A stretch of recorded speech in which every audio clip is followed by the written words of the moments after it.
আজকে ছাড়বো না।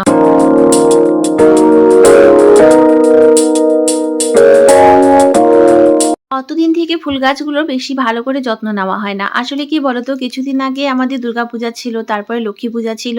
একটার পর একটা উৎসব এখন লেগেই আছে। আবার দিওয়ালি আসছে, কালী পূজা হবে। মানে ঘরবাড়ি পরিষ্কার করা এটা সেটা অনেক, অনেক কিছুতে মানে সময়টা সেভাবে হচ্ছে না। তো আর এই যে গাছগুলো দেখো অনেকটাই কেমন হয়ে গেছে। শুধু জল দেওয়া হয়, আদার্স আর কিছু সার-টার যে দেই সেসব কিছু দেওয়া হচ্ছে না সময়ের অভাবে।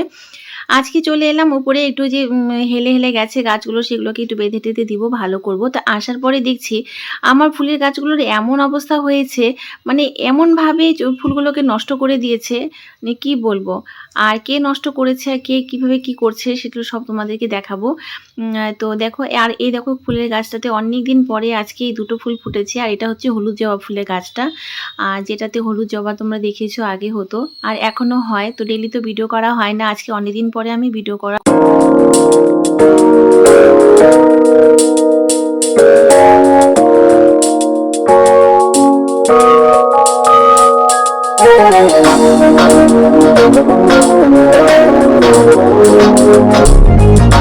কত সুন্দর, সুন্দর ফুলগুলো ফুটেছে, কিন্তু একটা ফুল দিয়েও আমি পুজো দিতে পারছি না। কি অবস্থা করে দিয়েছে ফুলগুলার, মানে কি বলবো। শুধু তোমরা কি ভাবছো, মানুষ, মানুষ শুধু কিন্তু শত্রু হয় না। শত্রু হয় জানো এই অনেক কিছু। এই যে এটার মধ্যে দেখো কত বড়, বড় ফুলগুলা হয়েছে, ভাবছিলাম পূজা দিব। কিন্তু দেখো এই যে ফুলের মধ্যে, এই যে দেখো, দেখতে পাচ্ছ? সবথেকে বড় শত্রু ফুলের এই যে এই পোকাগুলো। এদেরকেই বলছিলাম মেরে ভাগাবো, কিন্তু মারতে তো পারবো না। তবে এদেরকে আজকে আমার উপায় করতেই হবে। নিম অয়েল নিয়ে আসছি, সেটাকে আমি জলের সাথে মিশিয়ে সব গাছে ছড়াবো আজকে। তো এদেরকে সেইভাবে ভাগাবো। তোমরা ভাবছিলে যে কি কাকে ভাগাবো? আর না, মানে এই পোকাগুলোকে ভাগানোর জন্যই আজকে আমি উপরে এসেছি। ভীষণ সব গাছগুলোকে আমার নষ্ট করে দিচ্ছে, পাতাগুলো নষ্ট করে দিচ্ছে। এই যে একটা ধানের গাছ দেখো, এটা প্রত্যেক বছর আমার বাড়িতে একটা করে হবেই। এমনিতেই হয়, ধান টান হয়তো পাখি টাখি ফেলে যায়, এমনিতেই হয়ে যায়।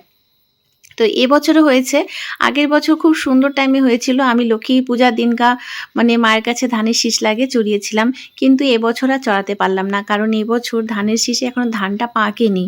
তো লক্ষ্মী পূজা তার আগেই হয়ে গেছে, তো আমি চড়াতে পারলাম না। আর এই যে কঞ্চিগুলো যে কালকে আমি গেছিলাম বাঁশঝাড়ের নিচে, জঙ্গলে গিয়ে নিয়ে আসছিলাম, সেই কঞ্চিগুলো নিচেও অনেকগুলো কাজে লাগিয়েছি, মোটা মোটা ছিল সেগুলো।